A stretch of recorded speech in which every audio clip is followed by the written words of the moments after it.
κυκλοφόρησε ένα mail που εστάλει σε πάρα πολλές μεριές και είχε αποδέκτες ακόμα και διάφορους ανθρώπους που έκαναν τα μπάνια προς τις παραλίες της Χαλκιδικής. Αυτό το mail είχε ένα συνημμένο, ένα φάκελο με φωτογραφίες που έλεγε τα αρχαία που βρήκαν οι αρχαιολόγοι στις σκουριές και μας τα κρύβουν. Έφτασε και σε μένα αυτός ο φάκελος με τις φωτογραφίες, τον άνοιξε και είχε μέσα έναν θησαυρό με χρυσά κοσμήματα από τη Μαύρη Θάλασσα, έναν άλλο θησαυρό με χρυσά αντικείμενα από τη Βαλτική και ένα μακεδονικό τάφο από τη Βεργίνα. Μου τηλεφώνησαν πάρα πολλοί συνάδελφοι, μου είπαν τι είναι αυτά που κάνεις, γιατί μας τα κρύβεις και βρίσκεις τέτοια πράγματα και θα γίνεις ρεζίλη. Άνοιξε λοιπόν το φάκελο και διαπίστωσα έντρομος ότι αυτά δεν είναι αρχαία που βρήκαμε εμείς στις σκουριές. Ενδεχομένως τα αρχαία που βρήκαμε εμείς στις σκουριές είναι ακόμα πιο σημαντικά όσο αφορά την πληροφορία.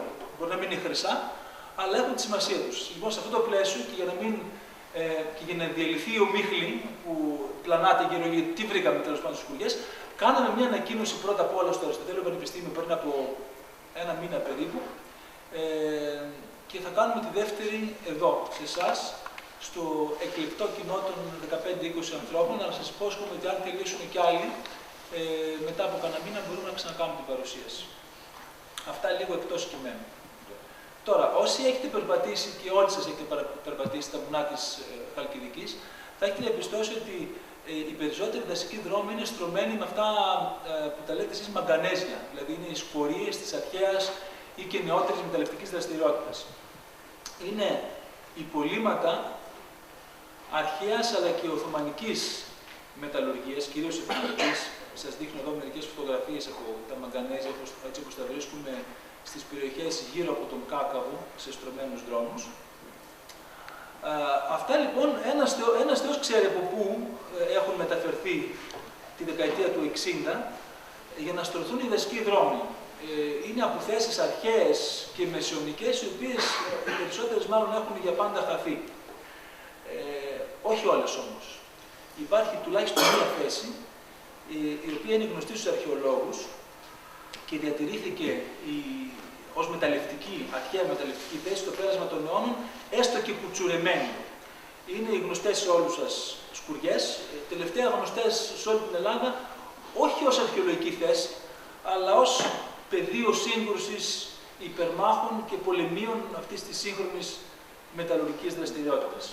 Εκεί λοιπόν, στις σκουριές, βρεθήκαμε εμείς από το 2008 και μετά, βρεθήκαμε ουσιαστικά τον Μάιο του 2012 για να εφαρμόσουμε μία απόφαση του Υπουργείου Πολιτισμού, η οποία αφορούσε στη μεταφορά των αρχαίων σκοριών που βρίσκονται στην περιοχή από εκεί σε κάποιο άλλο σημείο, έτσι ώστε να μην αποκόπτονται από το πολιτισμικό τους περιβάλλον.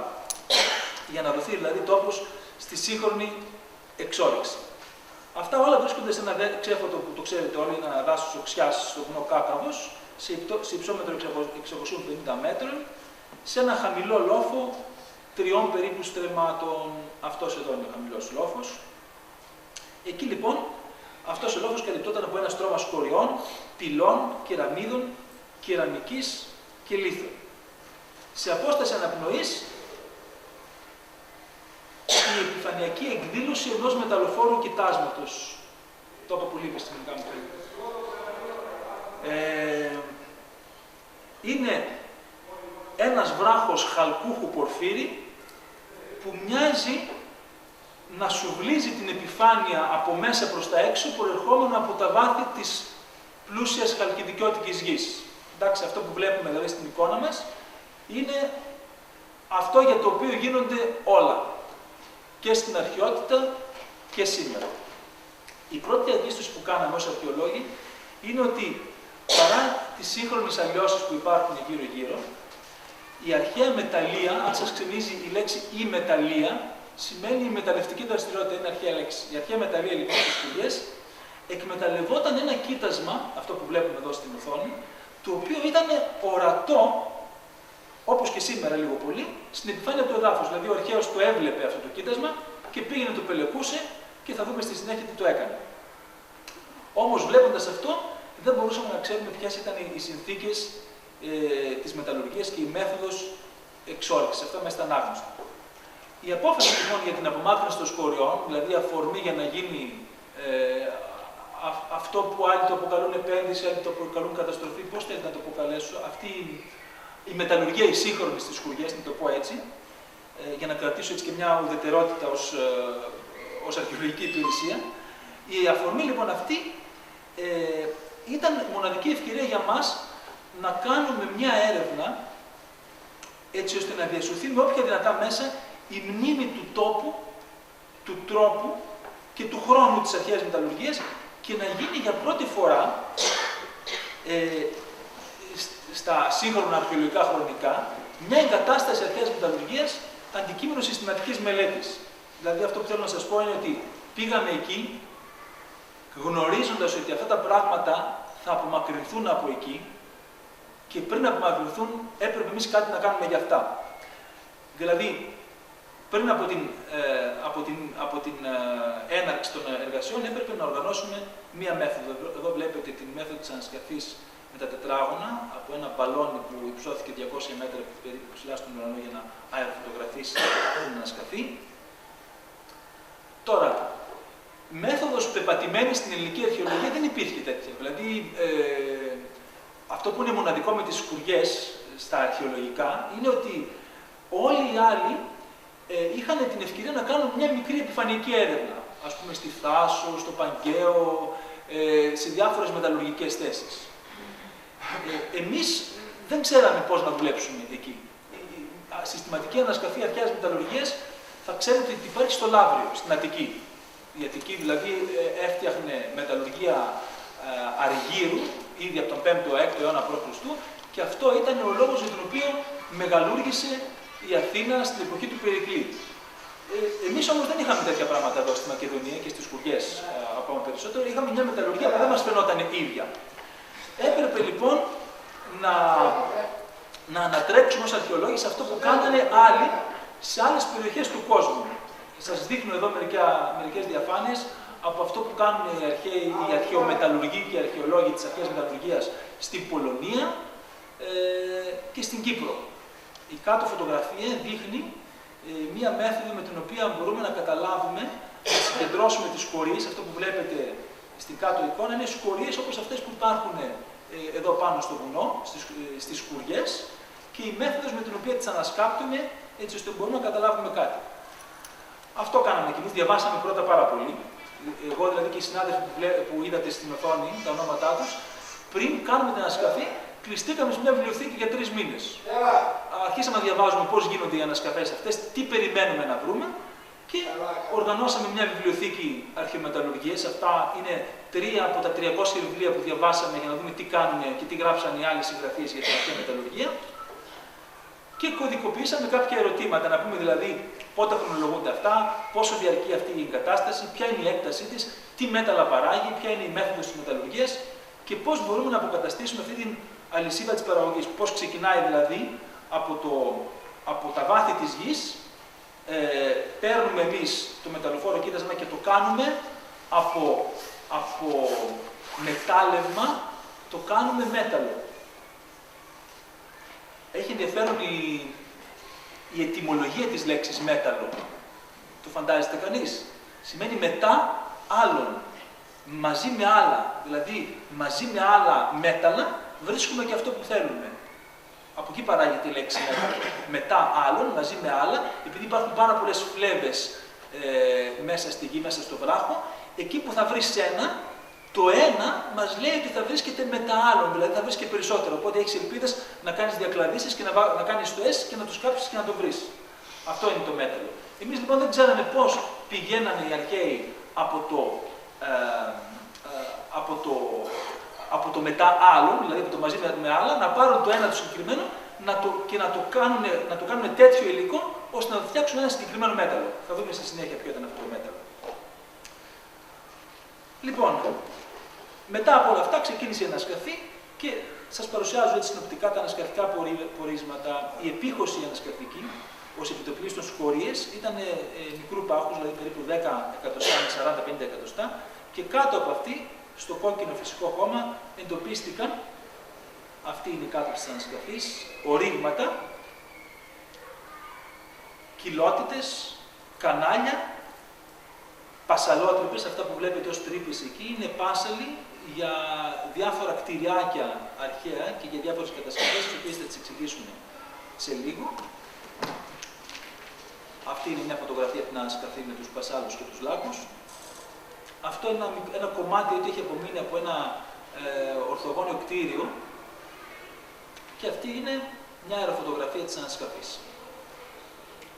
Τώρα, με βάση τα ανασκαφικά πορίσματα που βγήκαν μετά από 2 χρόνια ανασκαφής, ο χώρος αυτός των 2,5-3 στρεμμάτων μπορεί να χωριστεί σε κάποιες περιοχές. Εμείς χωρίσαμε 7 περιοχές που μπορούν να σημαίνουν 7 διαφορετικές περιοχές δραστηριοτήτων. Στην πρώτη περιοχή βρέθηκε σε αποσπασματική κατάσταση ένα μικρό κτίριο, γύρω στα 100 τετραγωνικά μέτρα. Δεν βρέθηκαν καθόλου σκορίες μέσα, βρέθηκαν πολλές κεραμίδες στέγης, δηλαδή ήταν στεγασμένο το κτίριο, και στο εσωτερικό του εντοπίστηκε και ένας ορθογώνιος λάκκος, αυτός που βλέπετε εδώ με κεραμίδες μέσα. Δεν έχουμε σαφήνεια για το τι χρήση θα είχε αυτό το κτίριο. Ενδεχομένως όμως θα πρόκειται για έναν χώρο είτε διαμονής του εργατικού δυναμικού που δούλευε εκεί, στο αρχαίο μεταλλείο, είτε, κατά τη δικιά μου άποψη, για ένα κτίριο ελέγχου και διακίνησης του παραγόμενου προϊόντος. Στη δεύτερη περιοχή δραστηριοτήτων, ελάτε. Μόλις ξεκινήσαμε, οπότε δεν χάσετε πάρα πολλά. Χάσετε λίγο από τη σάλτσα της εισαγωγής. Συγχωρείτε που άρχισα. Λοιπόν, στη δεύτερη περιοχή δραστηριοτήτων, στα δυτικά του ανασκαφικού χώρου, βρέθηκε μία μικρή λιθόστρωτη επιφάνεια. Και κάποιοι από τους λίθους διαπιστώθηκε ότι φέρουν ρηχές βαθύνσεις, πιθανότητα από τριβή. Ένα πολύ μικρό τμήμα διατηρείται, 5 τετραγωνικά μέτρα περίπου. Και στο όριο αυτού εφάπεται ένα λίθινο θεμέλιο. Αυτό που βλέπετε πάνω από το λιθόστρωτο, έτσι, στο μέσο και αριστερά της φωτογραφίας περίπου. Αυτό λοιπόν το λίθινο θεμέλιο θα μπορούσε να χρησιμοποιείται για τον εμπλουτισμό του μεταλλεύματος. Δηλαδή πάνω στο πλακόστρωτο τρίβαν το μετάλλευμα, γινόταν η ηλιοτρύβηση, το σπάγανε δηλαδή, και στη συνέχεια γινόταν η προετοιμασία για την καμίνευσή του. Σε έναν λάκκο εκεί, στη γειτονιά αυτή, εντοπίστηκε ένας θησαυρός, όπως το λέμε αρχαιολόγοι, από χάλκινα νομίσματα.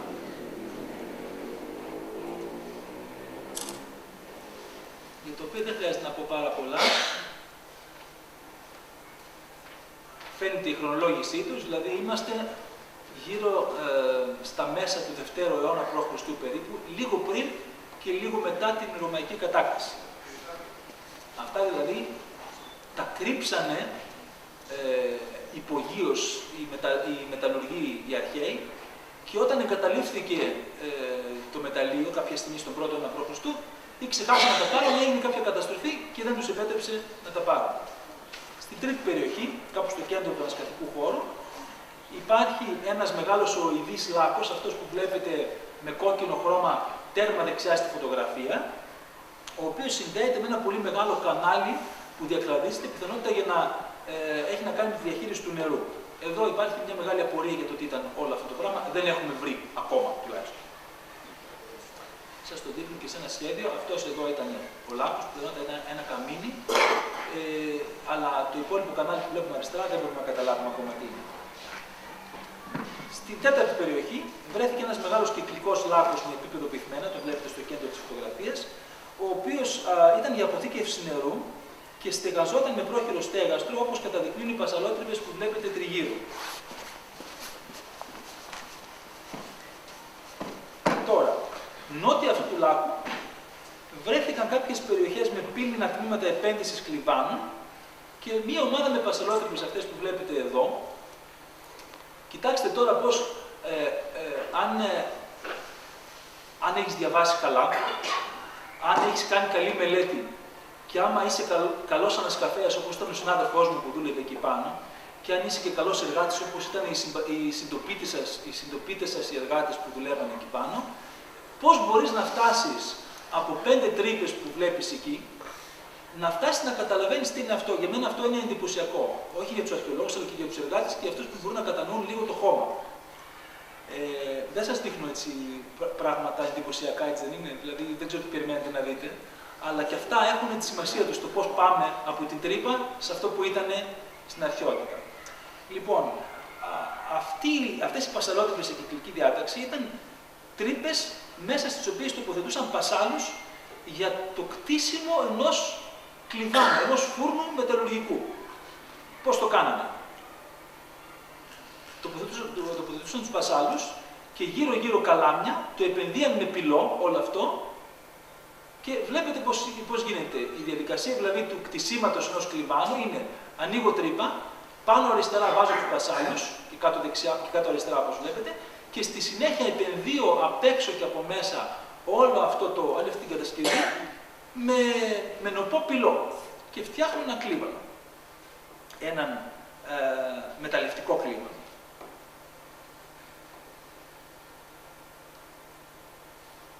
Στην πέμπτη περιοχή, στο κέντρο του ανασκαφικού χώρου, πάλι κυριαρχούν λάκκοι και πασαλότρυπες, κατάλοιπα που καταδεικνύουν την παρουσία τόσο μεταλλευτικών κλιβάνων, όσο και παραπληγμάτων, δηλαδή μικρών κατασκευών, μικρών σπιτιών στην περιοχή αυτή.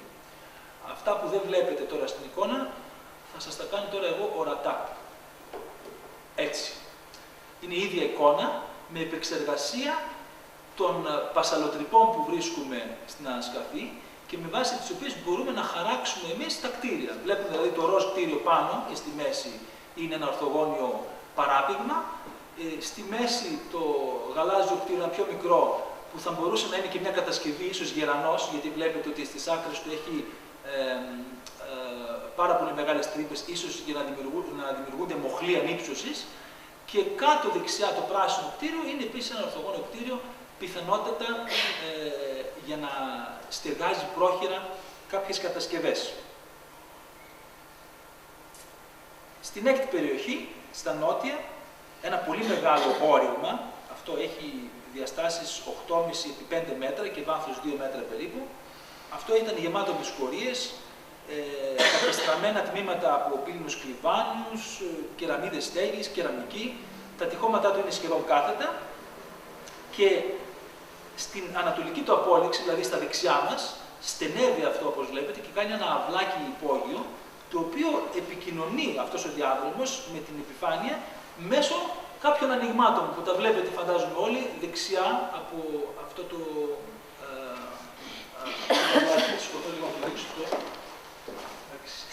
εδώ είμαστε.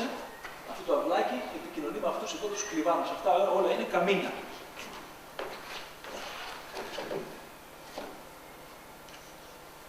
Αυτό είναι ένα σύστημα λοιπόν υπόγειων μεταλλευτικών κλιβάνων και ό,τι βρίσκεται αριστερά από αυτό ο μεγάλος λάκκος είναι η απορροή τους. Δηλαδή ό,τι ψήνεται εκεί, αυτό που μένει το σκουπίζουν και το πάνε στο μεγάλο λάκκο.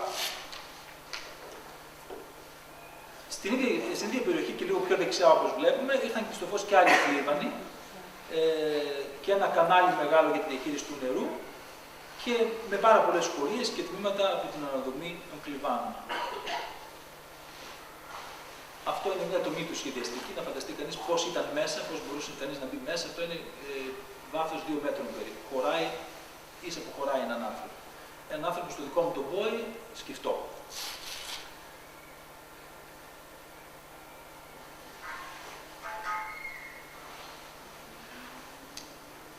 Αυτά εδώ που σημαίνονται με πορτοκαλί χρωματάκι είναι και αυτά φούρνοι που σχετίζονται με αυτή την κατασκευή. Και μια τέταρτη περιοχή είναι ένας κτιστός κλίβανος, ο οποίος πιθανότατα είναι νεότερων χρόνων, μπορεί να είναι 17ος, 19ος αιώνας, είναι ενδεχομένως της τουρκοκρατίας, ο οποίος είναι κτιστός και στα αριστερά του έχει ένα αυλάκι, το οποίο αν σηκώσει κανείς τις πέτρες θα δει ότι είναι επενδυμένο με πυλό και μάλλον ήταν ένα αυλάκι για να φυσάει κανείς με ένα μεγάλο φυσερό μέσα για να ανάβει εύκολα η φωτιά που βρίσκεται μέσα στον κλίβανο που βλέπετε πάνω δεξιά.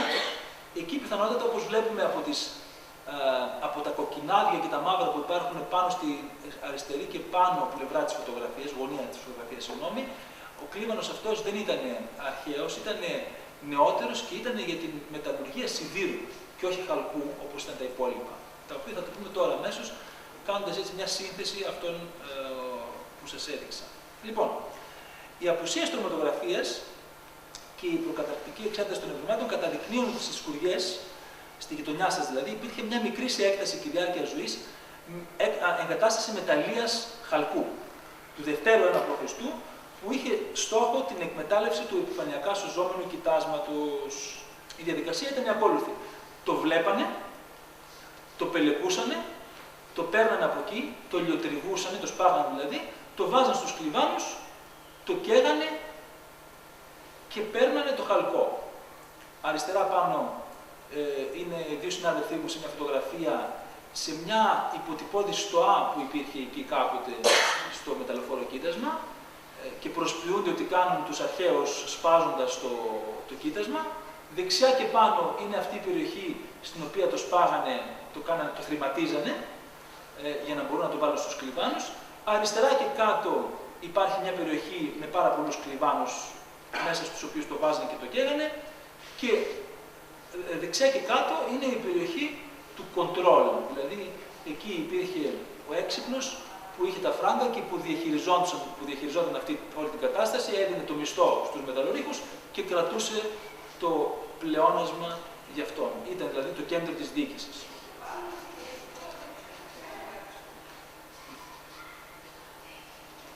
Αυτές οι διαδικασίες για τις οποίες σας μιλώ για μας είναι ξεκάθαρες στο αρχαιολογικό υλικό, τις καταλαβαίνουμε πάρα πολύ καλά, παρά το γεγονός ότι είναι έτσι αποσπασματικό.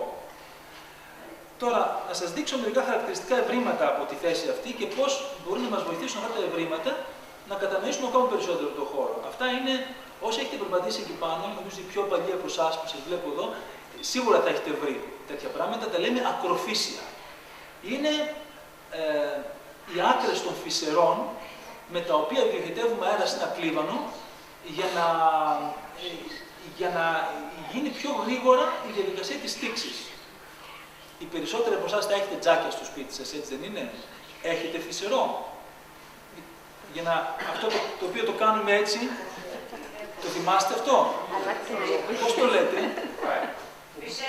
Φυσερό δεν το λέμε. Έχει καμιά άλλη πιο χωριάτικη ονομασία?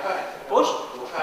Αυτό λοιπόν το κάνανε και στην αρχαιότητα. Αυτό που βλέπετε εδώ είναι η απόλυξη αυτού του φυσερού, η οποία έχει στομώσει γιατί έμπαινε μέσα στον κλίβανο και έχουν βρεθεί καμιά 100-130 τέτοια, τα οποία είναι όλα στομωμένα, δηλαδή έχουν χρησιμοποιηθεί και έχουν πεταχτεί.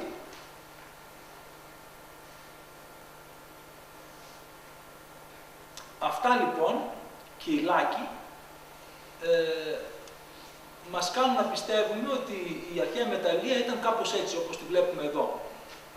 Να εξηγήσω λίγο τα σχήματα. Αριστερά και πάνω έχουμε σε τομή το βλέπουμε, ένα κλίβανο ψηλό, ίσα με το δικό μου τον Μπόι, ας το πούμε. Όχι την κορνιά για ψηλό, αλλά είναι γύρω στο 1,90 κλίβανο. Και χαμηλά εκεί που είναι τα βέλη, είναι οι τρύπες στις οποίες μπαίνουν τα φυσερά. Πάνω δεξιά ένας άλλος τύπος κλιβάνου, παρόμοιος. Στο κέντρο ένας επίσης παρόμοιος, αλλά με υπόγειο πυθμένα. Εκεί στο πυθμένα συγκεντρώνεται το μέταλλο και το παίρνουμε. Στο νούμερο 10 αριστερά κάτω επίσης ένας κλίβανος και στο 19 δεξιά και κάτω ένα περίεργο σύστημα υπογείων κλιβάνων, σαν αυτά που βρήκαμε εμείς στις σκουριές. Αυτά που σας δείχνω είναι άλλα που έχουν βρεθεί αλλού, σε όλες τις γωνιές της γης, από άλλους αρχαιολόγους και χρονολογούνται περίπου στην ίδια εποχή.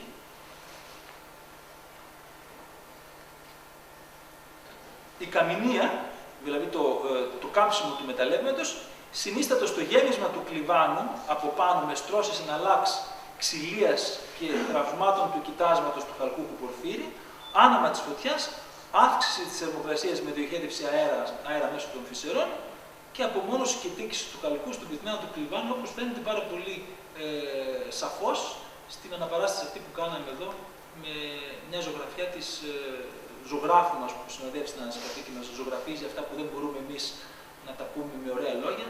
Μας τα κάνει μια ωραία ζωγραφιά η κυρία Δέσποινα Ιακωβίδου.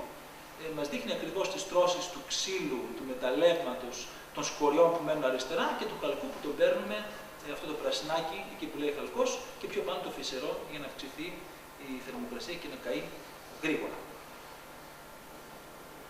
εκτός από τα φυσερά και τα τμήματα των κλιβάνων, βρίσκουμε πάρα πολλές σκορίες. Τώρα, αυτές οι σκορίες έχουν ιαλώδη υφή. Η ιαλώδης υφή, μοιάζουν δηλαδή μικρά γυαλάκια, οφείλεται στα αυξημένα ποσοστά πυρητίου στο μετάλλευμα.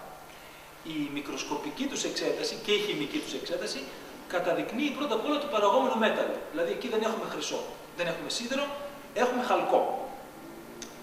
Αυτή είναι η φασματοσκοπία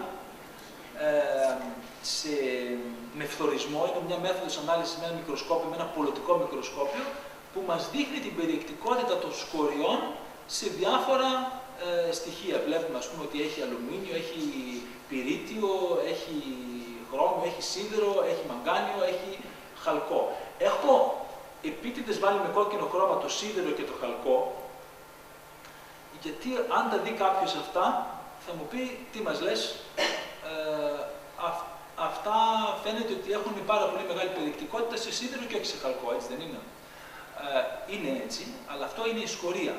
Δηλαδή, έχουν μεγάλη περιεκτικότητα σε σίδερο, γιατί δεν μπορούν να φτάσουν σε τέτοιες θερμοκρασίες τήξης, έτσι ώστε να πάρουν το σίδερο από το μετάλλευμα. Μπορούν να φτάσουν σε τέτοιες θερμοκρασίες τήξης, ώστε να πάρουν μόνο το χαλκό.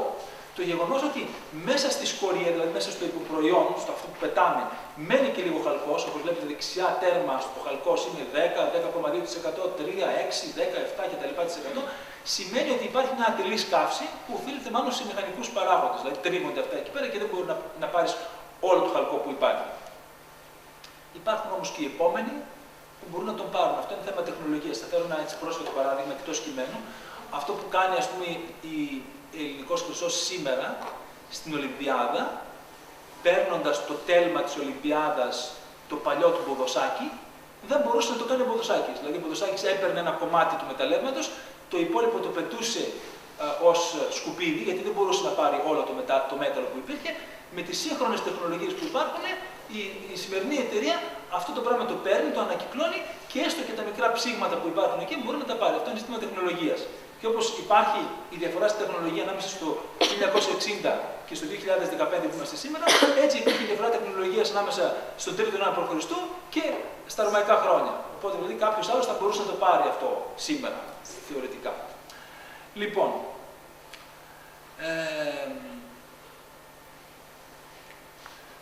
αυτά με τα ζητήματα της πυροτεχνολογίας, πιο λεπτομερή τέτοια ζητήματα θα μας απασχολήσουν αργότερα κατά τη μελέτη του υλικού που έχει ήδη ξεκινήσει.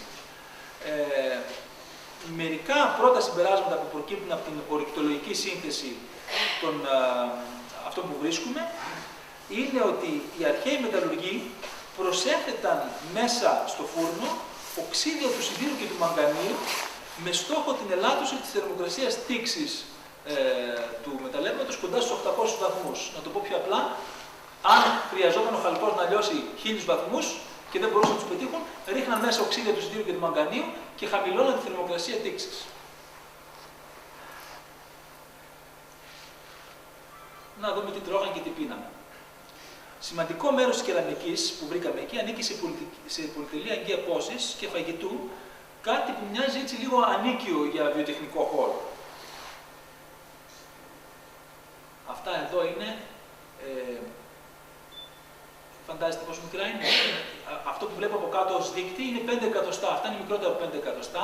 Είναι τα κεφαλάκια των μεθυσμένων συντρόφων του Διονύσου, που είναι η Σάτυρη και η Σεληνή. Αυτή είναι μια κομπανία μεθυσμένων, ο Διόνυσος, η Σάτυρη και η Σεληνή. Και επειδή στους αρχαίους Έλληνες αρέσουν πάρα πολύ οι μεθοκόποι και τους αναπαριστούν πάρα πολύ στα σερβίτσια τους, τους βάλανε ανάγλυφους και στις συνοχώες με τις οποίες σχήναν το κρασί για να πίνουν εκεί πέρα. Ήδη δηλαδή οι μεταλλουργοί πίναν το κρασάκι τους εκεί και εδώ βλέπουμε μερικές λαβές από τις συνοχώες οι οποίες έχουν επάνω τους προσωπία των συντρόφων των μεθοκόπων εκεί του Διονύσου. Το πιο εντυπωσιακό όμως από όλα είναι ότι έχουμε ροδίτικους αμφορείς. Νομίζω ότι αν υπάρχει κάτι που εντυπωσιάζει στις Σκουριές, δηλαδή σε έναν τόπο απομονωμένο, σε έναν τόπο μέσα στο δάσος, έχει κανείς τέτοιο ένδειξη ανταλλαγών, ένδειξη εμπορικών σχέσεων με μια περιοχή η οποία βρίσκεται τι να πω, γύρω στα 800 χιλιόμετρα μακριά και χρειάζονται καραβιές να έρθουν να τα φέρουν εδώ. Είναι λοιπόν οι ροδίτικοι οι αμφορείς, οι οποίοι πιθανόν γεμάτοι σίκα, σταφίδες, πορφύρα, αλλά κυρίως δεύτερης ποιότητας κρασί νερωμένο με θαλασσινό νερό. Το ροδίτικο κρασί δεν ήταν το καλύτερο στην αρχαιότητα. Κυκλοφορούσαμε παντού, σε όλο τον ελληνιστικό κόσμο. Από την Παλαιστίνη ως τη Μαύρη Θάλασσα, από το Πέργαμο ως την Αρχιδόνα και στη Ρώμη. Στη Μακεδονία, οι ροδίτικοι αμφορείς αυξάνεται η εισαγωγή τους στο 2ο αιώνα π.Χ., δηλαδή στην εποχή που βρισκόμαστε εδώ, στις Κουριές. Και αυξάνονται επειδή οι Ρώδιοι είναι πονηροί. Δηλαδή, κρατάνε φιλικές σχέσεις τόσο με τον τελευταίο Μακεδόνα βασιλιά, τον Περσέα, ο οποίος χάνει τη μάχη της Πύδνας και ο καημένος μετά αυτοκτονεί σε μια φυλακή της Ρώμης, γιατί τον έχουν πάει και έχει παρελάσει μαζί με όλα τα αρχαία που κλέψαν οι Ρωμαίοι από εδώ. Οι Ροδίτες λοιπόν, Έλληνες έτσι, οι Ροδίτες είναι φίλοι και με αυτόν, αλλά γίνονται φίλοι και με τους Ρωμαίους, οι οποίοι μετά κερδίζουν τη μάχη. Δηλαδή το παίζουν οι Ροδίτες σε δύο ταμπλό, έτσι ώστε να μην χάσουν τις εμπορικές τους σχέσεις. Έτσι εξηγείται λοιπόν το γεγονός ότι σε όλη τη Μακεδονία έχουμε αύξηση των ροδιακών αμφορέων και του ροδιακού κρασιού. Δηλαδή το φτηνιάρικο κρασί έρχεται στη Μακεδονία για να ποτίσει τους μεταλλορύχους. Αυτό μην το πάρετε και πολύ της μετερτής που το είπα, το φτηνιάρικο, δεν είναι και πολύ επιστημονικό, είναι εν τη ρήμη του λόγου. Έτσι. Είναι πάντως ένα κρασί λίγο πιο κακής ποιότητας. Δεν είναι χιώτικο, δεν είναι σαμιώτικο, δεν είναι αττικό, ας το πούμε έτσι. Τώρα, πού τα ξέρουμε όλα αυτά? Δέστε λίγο την επιγραφή, δεν χρειάζεται να τη διαβάσω. Τα ξέρουμε όλα αυτά γιατί οι αρχαίοι, χωρίς να ξέρουν ότι θα υπάρχουν στο μέλλον αρχαιολόγοι, φροντίζανε και βάζανε στις δύο λαβές των αμφορέων, γι' αυτό λέγονται αμφορείς, αμφίφερο, φέρονται δηλαδή από τις δύο πλευρές, βάζανε στις δύο λαβές των αμφορέων δύο ονοματάκια. Το ένα όνομα ήταν ο κατασκευαστής και το άλλο όνομα ήταν ο ενιάυσιος άρχοντας της πόλης. Ενιάυσιος σημαίνει ετήσιος και δεδομένου ότι κάθε πόλη, και μάλιστα πόλη που είχε θεσμούς δημοκρατικούς όπως η Ρόδος, είχε τον άρχοντά της για ένα χρόνο. Που σημαίνει ότι ο Νασίικος, εδώ είναι ο κατασκευαστής του πυθαριού, θα μπορούσε να είναι και ο αμπελουργός, ο παραγωγός του κρασιού, ξέρουμε ότι έζησε ανάμεσα στο 210 και στο 175 π.Χ. Και σε αυτή την εποχή, δέστε κάτω χαμηλά, οι επώνυμοι ή οι ενιάυσιοι άρχοντες ήταν αυτοί οι τρεις που βλέπετε. Ο Πολυκράτης, ο Σωσικλής και ο Παυσανίας. Να το πω πιο χοντροκομμένα, είναι σαν να παράγει ο Δρούγκας κρασί και να λέμε να βάλει τη σφραγίδα του στον αφορέα Δρούγκας και εγώ την εποχή που παράγει ο Δρούγκας κρασί να βάλω τη σφραγίδα μου ότι το παρήγαγε νόμιμα, ότι φορολογήθηκε γι' αυτό και να γράφω από δίπλα στην άλλη σφραγίδα Παπαστάθης ελέγχθηκε. Έχοντας εμείς ως αρχαιολόγοι όλους τους πίνακες με τους άρχοντες της εποχής, λέμε ο Παπαστάθης έζησε το 2015 και ήταν πώς να το πω, πρόεδρος στη Μεγάλη Παναγία το 2015 και άρα ο Δρούγκας παρήγαγε το κρασί τότε. Δηλαδή το κρασί μπορούμε να το χρονολογήσουμε από μια σφραγίδα του αμφορέα. Και αν βρούμε πολλές, μπορούμε να πούμε ότι η σοδιά του Δρούγκα, λέω έτσι ένα όνομα, έτσι, εκείνη την εποχή, ήταν η καλή σοδιά. Αυτά είναι πράγματα, κατά την άποψή μου, μαγικά που μπορεί να κάνει η αρχαιολογική επιστήμη όταν συνεργάζονται πάρα πολλοί άνθρωποι μαζί. Και αρχαιολόγοι και αρχαιομεταλλουργοί και αρχαιοβοτανολόγοι, για να βρουν τα κατάλληλα που υπάρχουν μέσα. Το πιο εντυπωσιακό απ' όλα είναι ότι μπορούμε να βρούμε ακόμα και, όχι τη χρονιά, αλλά και το μήνα. Δέστε εδώ, γράφει αυτή η λαβή που έκανε τόσα χιλιόμετρα να έρθει από τη Ρόδο εδώ στις Κουριές, γράφει επί Πισιστράτου θεσμοφορίου. Δηλαδή μας λέει ότι φτιάχτηκε αυτός ο αμφορέας όταν ήταν άρχοντας στη Ρόδο ένας Πισίστρατος τον μήνα Θεσμοφόριο. Ο Θεσμοφόριος μήνας είναι ο Ιανουάριος για τους Ροδίτες. Δηλαδή ξέρουμε ότι σε κάποια θητεία του Πισιστράτου Στο μήνα Ιανουάριο παρήχθη αυτό το εγγύο. Αυτό είναι εντελώς εντυπωσιακό. Κάνω μια παρένθεση, να σας πω μια λέξη για τον θεσμοφόριο. Είναι πολύ ωραία λέξη. Θεσμά και φέρο. Ο θεσμός που ξέρουμε εμείς είναι μια λέξη που βγαίνει από τον Θεό. Δηλαδή οι πρώτοι νόμοι, οι πρώτοι θεσμοί είχαν την θεϊκή βούλα. Θεσμοφόρια έχουμε, ονομάζουμε τα ιερά της Δήμητρας, της θεότητας που βοηθάει τους γεωργούς. Και όχι μόνο στη Δήμητρα, αλλά και σε άλλους θεούς, προσφέρουμε τα αντικείμενα της θεότητας. Τα αντικείμενα της θεότητας, οι αρχαίοι τα λέγανε θεσμά, τα πράγματα του Θεού. Και έτσι εμείς οι νέοι Έλληνες βγάλαμε και τη λέξη θεσμός, που σημαίνει νόμος, σημαίνει... Παράδοση. Ορίστε. Παράδοση. Δεν σημαίνει παράδοση, σημαίνει κάτι που έχει τη βούλα κάποιου, που είναι νόμιμο. Λέει, ας πούμε, η καινούργια κυβέρνηση λέει, δεν διαπραγματευόμαστε παρά μόνο με τους θεσμούς. Άμα το δει κανείς γλωσσολογικά, είναι πολύ ωραίο. Γιατί δεν διαπραγματευόμαστε με την Τρόικα, οι οποίοι είναι παρακατιανοί υπαλληλίσκοι, αλλά θα διαπραγματευτούμε με τους θεσμούς. Οι θεσμοί, αν το δει κανείς μόνο γλωσσικά, έχει μια αξία. Δηλαδή, έχουν τη βούλα κάποιου συγκεκριμένου φορέα. Δηλαδή, αναγνωρίζονται από κυβερνήσεις, πώς να το πω έτσι. Λοιπόν, πώς πήγαμε τώρα στην Τρόικα από αυτά, για να εξηγήσουμε τη λέξη θεσμοφόρο. Έτσι. Θεσμός, φόρο, θεσμά, φέρο, φέρνω τα πράγματα του Θεού και η λέξη αυτή γίνεται θεσμός από τους νέους Έλληνες, που σημαίνει ότι ο θεσμός είναι κάτι που αρχικά έχει τη βούλα του Θεού και στη συνέχεια έχει τη βούλα του νόμου. Υπάρχει αυτό. Να δούμε και ακόμα ένα.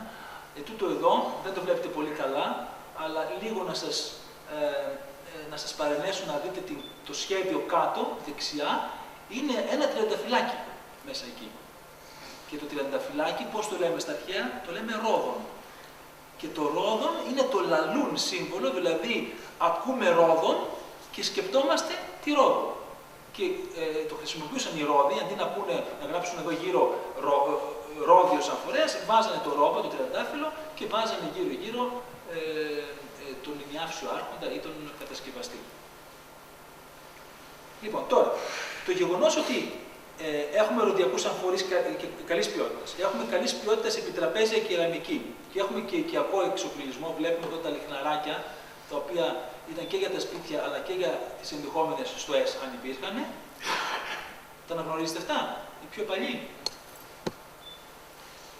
Αυτά είναι από αργαλιούς αρχαίους. Τα λέμε αγνήθες.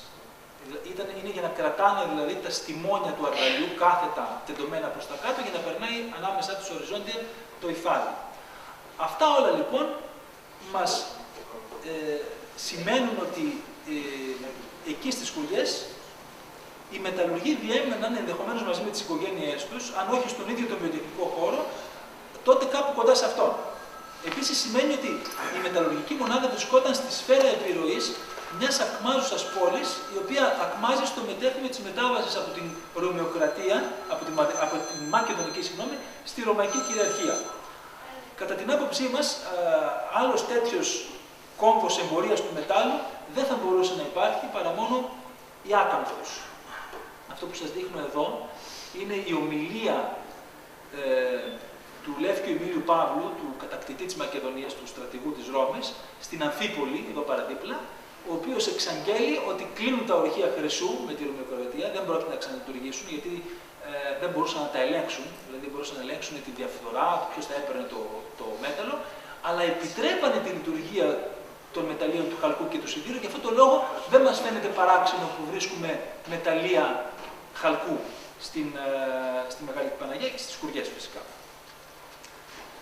Η Άκανθος λοιπόν, κατά τη γνώμη μας, η Ιερισσός δηλαδή η σημερινή, ήταν το κέντρο από το οποίο κινούταν αυτή η μεταλλουργία, η οποία είχε αποδεδειγμένη δραστηριότητα στις Κουριές.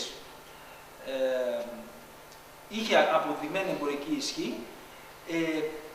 Θα σας θυμίσω κάτι που ίσως να το ξέρετε, να το έχετε ακούσει, ότι έχει βρεθεί στην Άκανθο, στο νεκροταφείο της Ιερισσού, πολύ πιο παλιά.